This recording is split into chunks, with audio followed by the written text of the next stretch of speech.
ابی هریره رضی الله عنه میفرماید، ابی هریره رضی الله میفرماید که رسول الله صلی الله علیه و سلم فرمود والذی نفسی بیده، قسم به او ذاتی که نفس ما در یدی که لایق شانش است، در یدی از او قرار دارد، لو لم تذنبوا، اگر شما گناه نکنید، لذهب الله بكم، الله میبره شما را، ولجاء بقوم یذنبون، خامخا الله قومی را میاره که وا گناه بکنه، فیستغفرون الله، بخشش طلب میکنه از الله، فیغفر لهم، الله برشان بخشش میکنه. حدیث مسلم شریف و بخاری شریف است. ببینید اگر ما گناه نکنیم و استغفار از الله طلب نکنیم، قوم دیگری را میاره. احسان الله را ببین چقدر رحمان است، چقدر مهربان است. رمضان چی است؟ یک روز گرسنگی چی است؟ راستی بگو سالا روزا در کار بند شدی، چای صبح از یادت رفته، در 4 بجه و 3 بجه در یادت آمده ای که در کار مصروف بودم، در کار سودا آمده بود، مال آمده بود، او را تا کردم، او را بالا کردم، او را چیندم، در زمین مصروف بودی، در موتروانی مصروف بودی، خوردن و نوشیدن در یادت جا آمده بود. ولی بعد از همین قدر گرسنگی احتمال داره که از این مالی که آمده بود، از این زمینی که تو کار کردی، از این موتری که تو دواندی، چیزی متاع دنیا به دست بیایه یا نبیایه، یقینی نیست.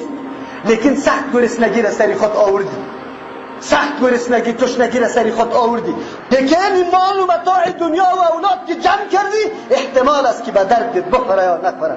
لیکن الله امر میکنه خدا گرسنه نکو، خدا تشنه نکو، لیکن زمانی که افطار میکنی دست دعای تا بالا کو. یک فرحت خوشی است، فرحتان للصائم. دیگه فرحت دمرای ملاقات الله سبحانه و تعالی است. گپ الله یقینی است، حق است، راست است. بنده چقدر تفاوت قائل شدی، برای متاع دنیا چقدر زحمت و محنت کشیدی، برای الله چقدر زحمت کشیدی. بنده چی کردی؟ بنده چقدر احساس پیدا کردی در رمضان؟ چقدر فهمیدی که شیطان از ما دور شده؟ چقدر فهمیدی که رحمت الله دروازه‌اش باز شده؟ چقدر احساس کردی؟ احساس کردی که در هر شب رمضان عتقا من النار است، مردمی است که از آتش آزاد کرده میشه. در ذهنت آمد که یا الله من در جمله انو عتقا شما رستم یاری، نشوه که در او عتقا من باشم. یک کم احساس برات آمده بود، رسول الله کلی توصیه ها را برات کرده بود، تو زب ذهنت گرفتی، متوجه شدی که چی کرده؟ ما گناهگار هستیم. اگر الله سبحانه و تعالی اعلان قبولیت توبه را نمیکرد، اگر الله سبحانه و تعالی اعلان قبولیت توبه را نمیکرد، چه راه و چاره داشتیم؟ کدام طرف میشدیم؟ آیا مال و متاع و اولاد کفایت میکرد؟ نه. یوم یفر المرء من اخیه، روزی آمده نیست که اونجا فرار میکنه برادر از برادر، و امه و ابیه، و از مادر خود و از پدر خود، و صاحبته و بنیه، از زن و فرزند خود فرار است. اون دو روز میآید چی میکردی؟